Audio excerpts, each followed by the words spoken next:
వింత ఆలయాలు, అంతుబట్టని రహస్యాలు. మన దేశం ఎన్నో చారిత్రక ఆలయాలకు నిలయం. ప్రపంచంలో ఎక్కడా లేనంత పురాతన వారసత్వ సంపద మన సొంతం. చాలా ఆలయాల చరిత్ర, విశిష్టతల గురించి మనందరికీ ఎంతో కొంత తెలుసు.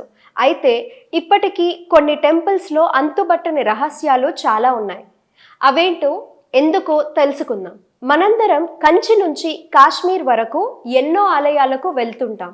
దైవ దర్శనం తర్వాత కాసేపు అక్కడే ఉండి ప్రసాదం స్వీకరించి తిరిగి వెళ్ళిపోతాం. అయితే ఆ టెంపుల్స్ వెనక చాలా రహస్యాలు ఉంటాయి. మనందరం కంచి నుంచి కాశ్మీర్ వరకు ఎన్నో ఆలయాలకు వెళ్తూ ఉంటాం. దైవ దర్శనం తరువాత కాసేపు అక్కడే ఉండి ప్రసాదం స్వీకరించి తిరిగి వెళ్ళిపోతాం. అయితే ఆ టెంపుల్స్ వెనుక చాలా రహస్యాలు ఉంటాయి. ఆ మిస్టరీలు ఛేదించేందుకు పరిశోధనలు జరుగుతూనే ఉన్నాయి. ఈ ప్రపంచంలో మనది భక్తి భావ ప్రపత్తుల దేశం. 64 కోట్ల దేవుళ్ళు దేవతలు నడియాడే పవిత్ర భూమి. అందుకే ప్రతి వీధిలో ఒక గుడి ఉంటుంది. అయితే అన్ని గుళ్ళు ఒకటేలా ఉండవు. కొన్ని వైవిధ్యంగా ఆశ్చర్యం కలిగిస్తూ ఉంటాయి. మరికొన్నింటి చరిత్ర నమ్మశక్యం కాదు కూడా.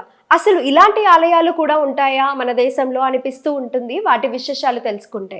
ఇంకొన్ని గుళ్ళైతే వాటిలో జరిగే ఆచారాలు సంప్రదాయాలను చూసి ముక్కున వేలేసుకుంటాం. ఇవన్నీ ఒకెత్తు అయితే 2000కు పైగా చరిత్ర కలిగిన పురాతన ఆలయాల ప్రాశస్త్యం అంతా ఇంతా కాదు. మరి ఆ ఆలయాల గురించి సింపుల్గా తెలుసుకుందాం. వాటిలో రకరకాల రహస్యాల్ని తెలుసుకుని కాసేపు ఆశ్చర్యపోదాం. వీలైతే ఆ ఆలయాలకు వెళ్ళినప్పుడు ఆ రహస్యాలని విశ్లేషించవచ్చు. తిరుమల టెంపుల్. మన తెలుగువారి తిరుమల టెంపుల్ కూడా ప్రత్యేకమైనదే. పూజలు, భక్తజన సందోహం ఇవన్నీ ఒకెత్తు, కేసు సంపద మరో ఎత్తు.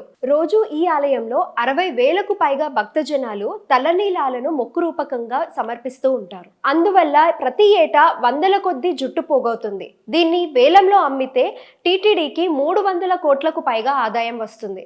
తిరుమలలో హుండీ ఆదాయం తరువాత ఎక్కువ రెవెన్యూ వస్తుంది ఈ జుట్టు ద్వారానే. టీటీడీ నుంచి ఈ జుట్టు విదేశాలకు వెళ్తుంది.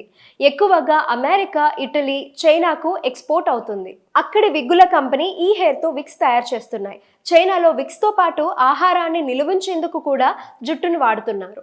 మన దేశంలో ముంబైకు వెళ్తున్న కేశాలని బాలీవుడ్ స్టార్స్ కోసం విగ్ తయారు చేస్తున్నారు.